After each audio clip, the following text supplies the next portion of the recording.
shock. Number 2, cardiogenic. Number 3, sedative. Number 4, anaphylactic. Number 5, neurogenic. Memorize. Pag sinabi mo memorize, memorize. Kung ganun ka? Tapos na? Meron ng limaan. Do you guys have any questions about different shocks or are you shocked? Where are you shocked? Mabilisan na exam agad. We are shocked. Akala namin sir sa 14 pa next week. Sa Iba. Actually, dalawang Wala exam. kasing 40. Kailangan dalawang exam. Fifth evening. Nakuha mo? Nasya-shock si Ma'am. First day siya. Hindi, ako kailan yung tema. Ano mo yung work mo? Spinner. Doon i-recap natin ulit-ulit yung mga nakaraan. Okay. So, kung maintindihan mo, tapos kuhan, pwede kang sumabay. Pero kasi kuhan lang din. Dali lang kasi. Basta kung may mga hindi ka naiintindihan, Ma'am, sabihin mo lang pala. Oo, magtanong lang. Okay. Mas slow down natin. Sabihin niyo po ma'am, hindi na po natin yan. Para malitindi sila. Tapos na tayo sa shock. Yes. Okay. Punta naman tayo doon sa stroke. Lalo ko na sugar. Emergency na tayo. Santay po po sa asmin. Kasi kayo hindi na kasi. Kasi kayo. Nasa airport Dapat pa kayo kami. daw ako pupunta doon. Nag-Salt Lake City. Ang sasaya, hindi sa akin. Kami kayo. Kaya nag-Riyadh kayo. Nasa Riyadh din kami ng time. Nasa airport nga lang. Hindi na sir. Ano kayo natulog? Whole day kami natulog. As in? Kasi yung flight namin na po. Akala ko doon pa kayo Kaya saan. tingin lang sa mga pictures niyo doon. May sandals kayo. Going. Kaya sabi ko, labas Ay, na let's siya. go. Enjoy. So, this is handling the emergencies. Okay. This is very crucial for every nurses or even nurse assistant. For all of Okay, everyone must know these things. So that you, because, when you are a health professional, you are a health practitioner, mostly of our patients, they will go into lie to you. Okay, they say, okay, nurse assistant, they know everything, okay, I'll just go with it and I'll to us. Okay. So, for the chapter 8, responding to emergencies. So, an emergency is a situation that arises suddenly and requires immediate actions to keep a person safe. Emergencies can be medical in nature, involving an acute illness or injury that requires immediate attention to prevent the persons from dying or experiencing permanent long-term effects. Okay, remember, emergency is a sudden. We don't predict that one. Okay, some emergencies we can have plan, like for example, disasters, like bagyo, tornadoes, typhoons. Okay, earthquake we cannot predict. We can predict only aftershock. Okay, so number one thing you need to do is if there's any disaster, number one should be prepared. You should be prepared. Okay, that's why in the school or any facilities, they will have to make you like earthquake drill. Okay, you'll practice yourself. Everyone should have practice. Everyone should have know about the drill so that you are prepared. Okay. This one you already read. So these are the medical emergencies, the following steps to guide your actions in emergency and ensure your safety and the safety of others. So number one, recognize the emergency. Sometimes it will be obvious that the person is in distress. Other times, however, medical emergency may only be signaled by a slight change once present. Like example, if you already recognize your patient, normally your patient is good in the mood, but your patient, like for example, nagiging tulala na lang, nagiging sad na lang, so it is already alarming. Okay, sometimes patient may have, like, for example, your patient have depression. Okay, they thought to be have suicidal. Okay, suicide thoughts. Sometimes for emergency cases, your patient may have trouble in weakness of the other side of the body. So it means the patient is having stroke. Okay. Next, we need to check, stay calm, and check the scene and the person. First, make sure there is nothing that could hurt you or cause further injury to the person. So number one, you will need to do is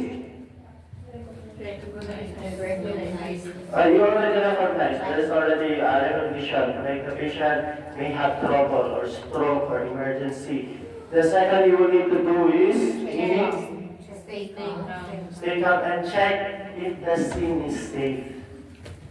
Okay, like for example, pumunta ka doon sa pasyente, your patient is under the building who is already to go fall down. Okay. So, you don't have to go there and check everything. You need to pull him out and put him in a safe place. Okay, so here, you need to check the scene and the person. First, make sure there is nothing that could hurt you or cause further injury. Okay, tutulong ka na, you're going to help, but it will end up you both die. Okay, that's why you need to make the scene safe. All first aid, all emergency response, they should make the scene first. Okay, the area must be safe where you're going to, and then that's the time you're going to have the patient. Okay. I'll put here number one, after recognizing, number one is check the scene is safe. Or check the safety.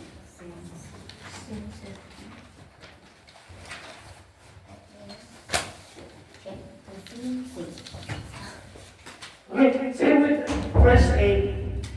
Same with giving BLS. So anything emergency response, the number one action they do is to check the scene is safe. Okay. Lalala nyo, you will going to observe like if there's any earthquake. Okay, what do you call this one? The providers, all the helpers will not go directly to the site. They will make sure that the place is safe first before they will go. Okay, so they will make to check the scene is safe. Okay. Next call for help. In hospital, there is usually a code you can dial for help. So, you already check the scene is safe. Here on the emergency, okay? Actually, we didn't read this one. Okay, Father, right? Next, look for clues that may help you understand what happened. Finally, check the person. Tap her shoulder. Oh, si Hey. Check for responsiveness.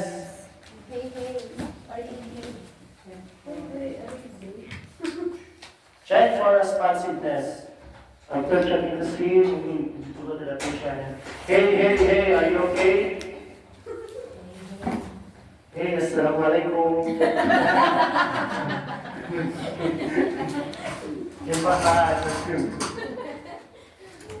Okay, after you check for the responsiveness, and you check the patient is is unresponsive. Means it's not responding to your wake. So next is you need to call for 911. call help or 911. In here, what's the number?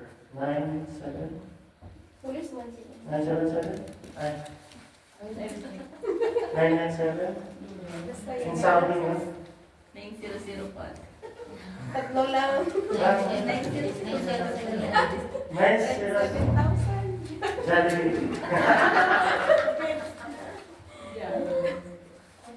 Okay, you need to call for help. If in the hospital, you need to activate the code. Okay, the code, it varies which color. Like for example, if you are in patient with respiratory problem, no breathing, like no problem, you will need to press the blue code. Okay. Like for example, infectious, like there's fluids or blood in the surface, you need to activate orange code. Okay, this is for infectious. There's many color coding, but mostly they only use blue. Okay. Yes, red for fire. Okay, for bomb. Yeah. Sometimes there's also L is red for orange, the fire is red. the formation. The fire extinguisher is red. Fire ready to burn you. Okay, and then another emergency number, know your employees' policies and procedures, such as calling for help in emergency. For care, provide appropriate care according to the situation in your level of training until help arrives.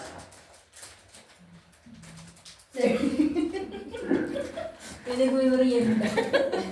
Okay, call for help. Like example, your patient is unresponsive. Okay, already you already call for help. This one need to activate emergency response.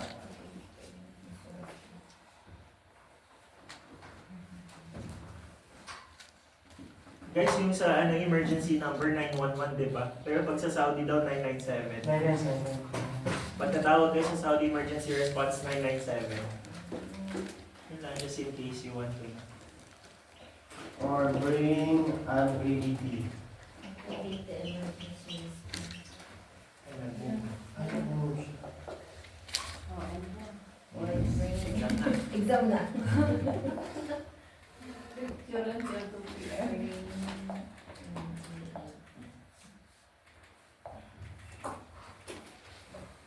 What is it?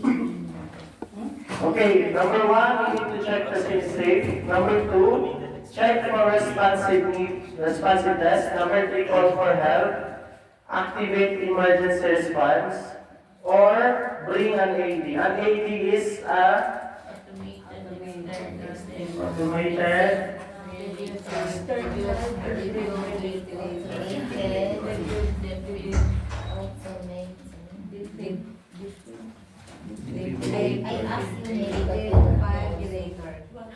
I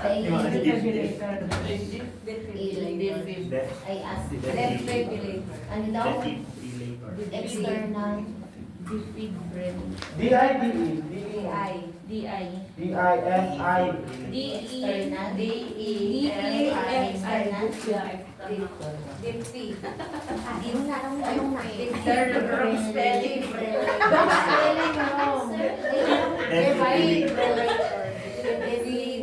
Magulo siya na ngayon. Umalis siya.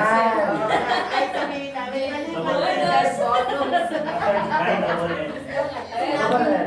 Mali yung kopya, bonus. dapat secret. Double L. Oo, double L. Double N, na. Na. Na. Na. May basagan. Okay lang, sir. Mali yung sinulat mo. Kami na kopya eh, kaya Bonus.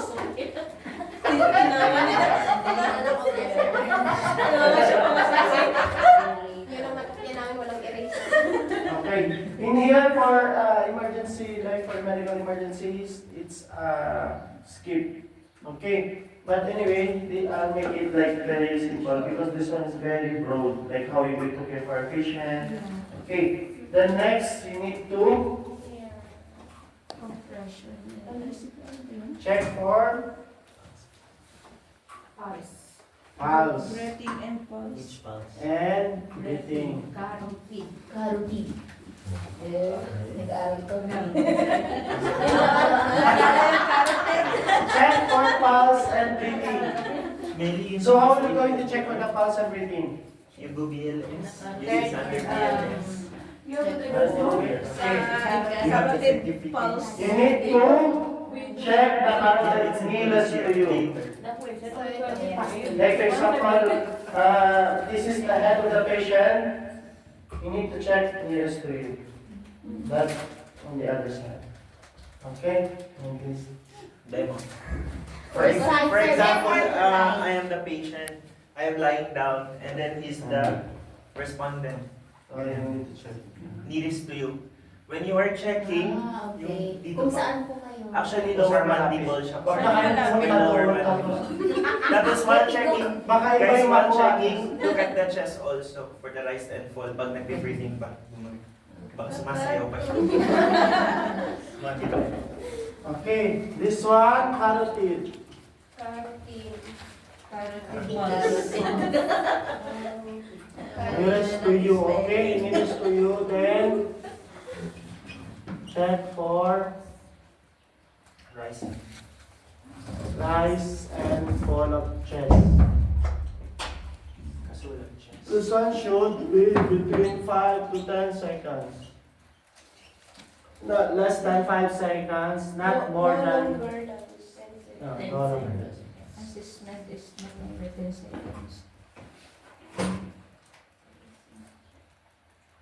Okay, number 1, check for the safe. For the Number 2, check for responsiveness. Number 3, call for help. Activate emergency response and bring an ED. Number 4, check for pulse and breathing. Check by checking the heartbeat nearest to you and rest and fall of the chest. It should be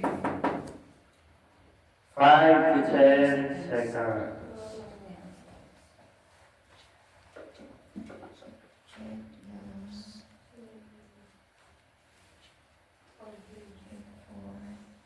Guys, you know where your carotid pulse is? It's your lower mandible. Where's mandible? This one. Yung panga. Tapos dito sa baba. Baka mamaya nagganyan-ganyan doon. Dito wala ba? Umabot na ng 30 seconds. Wala na yung patient. Hindi mo nahanap yung pulse. Abot na kayo sa kwan, sa hita. Wala pa.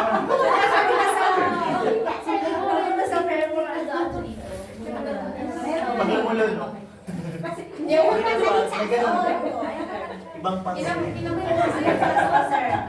Kaya ng pulse daw yung nandito. Kasi pag buntis ka, malalaman daw yun. Hindi, actually, Dito. aortic, malapit dito yung pinakamalaking artery mo. So, So, totoo yun. pag yung soft tissue natin dito, mas lalong visible yung lalo na sa mga buntis. Kasi soft yung spots nila dito. Oo nga, diba? Pag lalaki malaki, may alam sa apple kami. Ay, maybe. Sasali na yun. Babae. Mapabutis malakas yung thinking. Nice and On the chest. Next, number 5. if there's a negative pulse, negative breathing, Use do CPR. report. Cardiopulmonary Resuscitation.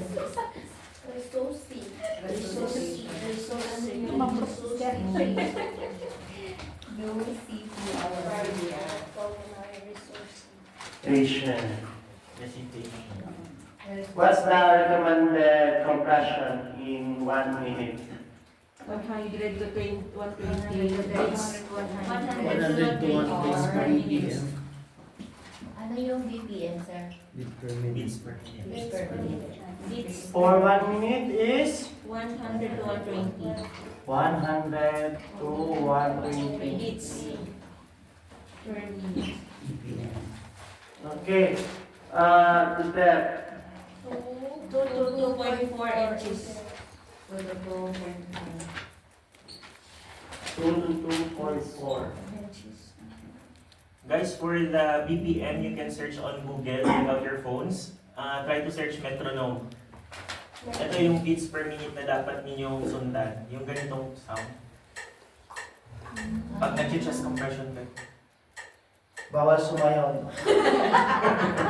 Pag nag-chest compression, hindi yung parang ganun-ganun na. Dapat, ito hindi na pwede. Mamaya, Okay, dapat naka Sample natin si Mary. dapat yan, search, try nyo yung search metronome sa Google, tapos sundan nyo yung in the beat per minute. dapat straight ang arm. Push hard and fast. Compression to ha. Iba yung push harder. Straight arm. Okay. Ito pag adult. Pag adult, or pag malaki yung bata, like teenage, basta no longer than, hindi pa siya baby. Pero pag mga 4 years old, hindi pa din pwede. Okay. The heel of the palm, okay? One hand this one, ha? One hand.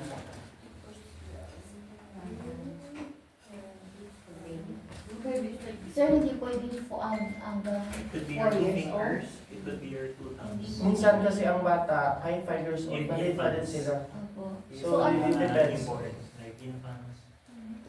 If it's Could like, be you just press. if the patient, the baby Or itself, your two like for fingers. example, the chest of the patient itself can hold the grip of one hand, then you can do it. Okay, pero pag maliit ang bata, hindi mo siya pwedeng, Dalawa head. hindi mo siya pwedeng Baka Ano mabari ang lead. When It we, should be your 2 fingers or your 2 thumbs or ganyan. Hindi yung ganun.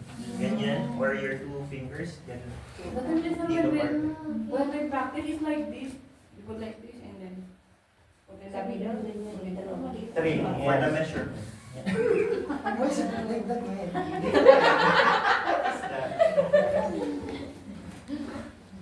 Saan na tayo? Hindi, pag naiisip mo sa practice. Straight on, push hard and fast, lower palm. One hand, ha? I love Hindi dalawang palm. Yes. Isa lang, then sa taas yung isa. yung dominant hand mo, tapos ganun. Tapos etong gagamitin. Parang pag Okay, should be like Lower 1/3 of the sternum. 1/3 of the lower. Yeah. Of lower sternum.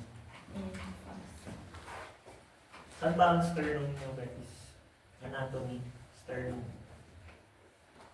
Ito. Itong matigas na ito dito. Nasa gitna. Sa lower part. Okay. So, yung sa lower third. Yung sumasakit pag... Hatian mo siya ng 3. So, 1, 2, 3. Tapos sa lower. Tapos doon ng up. Maybe 1 to 10. Dito sa pagitan ng ano, sir? Yes. Hindi sa lower. hindi Sa sa baba talaga ng sa puso. buto. Hindi sa parte sa ano, di ba may lips ka dito sa baba.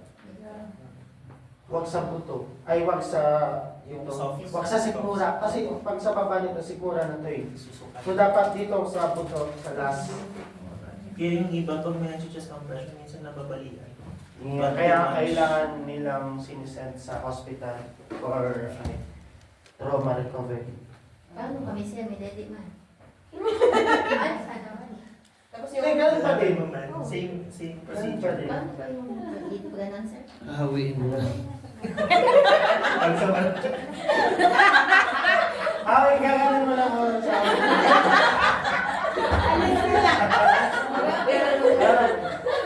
Ay, gano'n naman ito.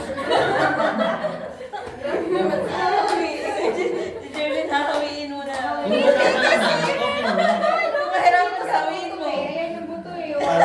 para naman yung makakawi. Subukan mo talaga. Pagka nakahiga ka na, ba't ko sa dahil mahawin? Ganon. Tapos Slide lang. walang makadere. Hindi na ako magsasalita. Walang hahawiin. Ay, walang hahawiin. Walang hahawiin.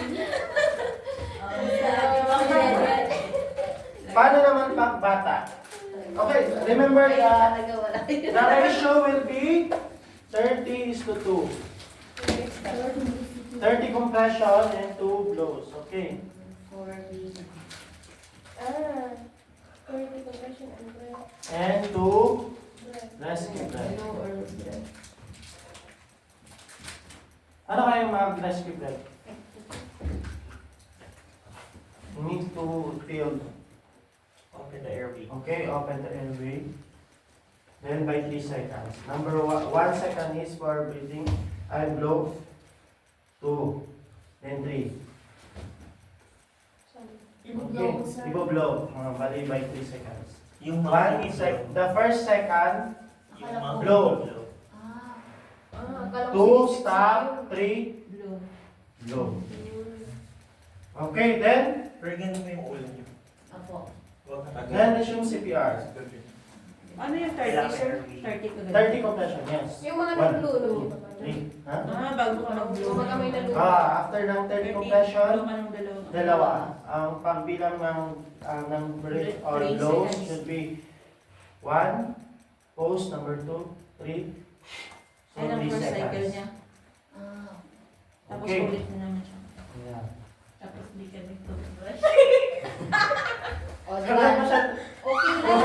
Nagising kumulong mo siya. Okay na ba ba? Pag-blow mo, nagising siya. Kahit anong lampal ka. Okay, 30 compression. No, it's not. There is And one 2 like a rescue mask. breath. You put it there. And there's For opening. baby yan, sir. There's opening. And then Sa that's lahat. for Sa you. lahat. Baby, matanda. Ah, okay. Guys, for just clarification ha, kasi this time not allowed na yung mouth to mouth. Pero meron tayong apparatus na ginagamit. You know what's the apparatus? It's like a mask. There's an opening. You put it inside and make sure it's fit. And then that's where you blow. Not directly with the mouth of the patient. Allowed it to be your husband. If it's your husband, no It's problem. okay. You can French kiss first before you blow. Iba talaga nasa isip mo. Okay, so it means 30 compressions, 100 to 120 beats per minute for 1 minute. And then for the breath should be 10 blows for 1 minute. Okay, so ibig sabihin you have given 10 rescue breath for 1 minute. Okay, so for 2 minutes, is equivalent to 5 cycles. So you already given like 30 to 2, 1 cycle already. Okay?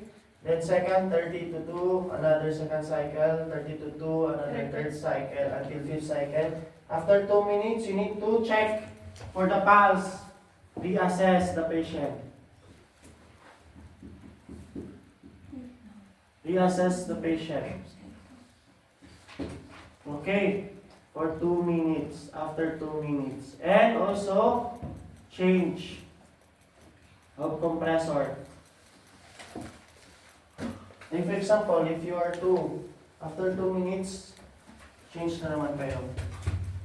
Okay, kasi nakakapagod ang 5 compression. Kapagod yung nagko-compress ka na naman.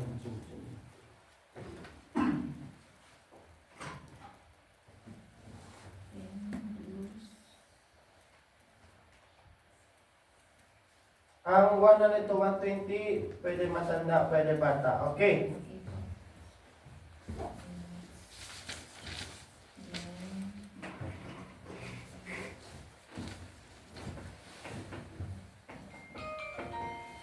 Sa BLS training nyo guys, maintindihan nyo lahat ulit. Wala lang tayong EED na machine for now. Okay, so ibig sabihin you are giving 10 blows for 1 minute. 100 to 120 compressions for 1 minute. For 2 minutes, you need to change and reassess the patient. Okay. Ano yun, sir? 1/3 of the... 1/3 of the sternum. Stairs. Sternum.